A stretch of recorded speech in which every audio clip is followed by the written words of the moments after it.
When grocers John and Abner Pinkerton purchased a small Ohio tobacco company in 1887, few could have predicted the brothers were sowing the seeds of one of the world's most recognizable brands.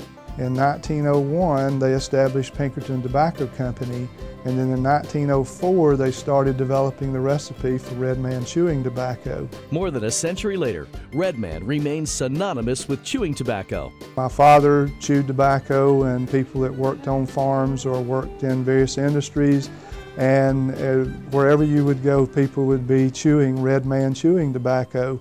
So it just became part of, if you thought about chewing tobacco, Red Man was the brand that you thought of, and rather than even saying chewing tobacco, you would refer to, let's just have some Red Man. Now manufactured out of a 430,000 square foot state-of-the-art plant in Owensboro, Kentucky, the Red Man name is as strong as ever. In fact, about half of all chewing tobacco sold around the world possesses the company's familiar logo. In an average day, we're packaging about 70,000 pounds of loose leaf product, and there's 5.33 pouches to a pound, so we're producing 350 to 400,000 pouches of product a day. Add in moist snuff, pipe tobacco, and plug tobacco, and the company produces 24 million pounds of tobacco products in an average year. We make our products with the very best ingredients that we can find and as natural as they can be. We also try to be competitive in our costs so that we can provide our customers with a value in the products that they buy from us. Those products arrive at the Owensboro plant as raw, high-quality tobacco leaves. For Red Man, we would require pretty much the same tobaccos that are used to make a good premium cigar. And in those cases, we're looking for good wrapper-style tobacco, the same tobacco that goes on the outside of that cigar.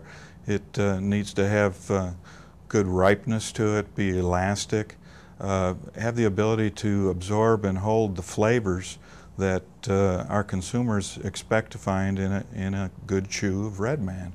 Once in the plant, the first place the tobacco leaves go is the stemmery. It's somewhat unique for a tobacco manufacturer to have its own stemming operation in plant. And this is where we take the whole leaf and we cut it to size and we remove the stem. It's a unique process and we're very efficient at what we do. The next step in the manufacturing process is to add flavorings to the tobacco. And the way we do it today is really not any different than we did it at the beginning of time. That old-fashioned approach seems to work just fine around here. From the 370 employees, many of whom are second generation, to some of the most loyal customers in the world.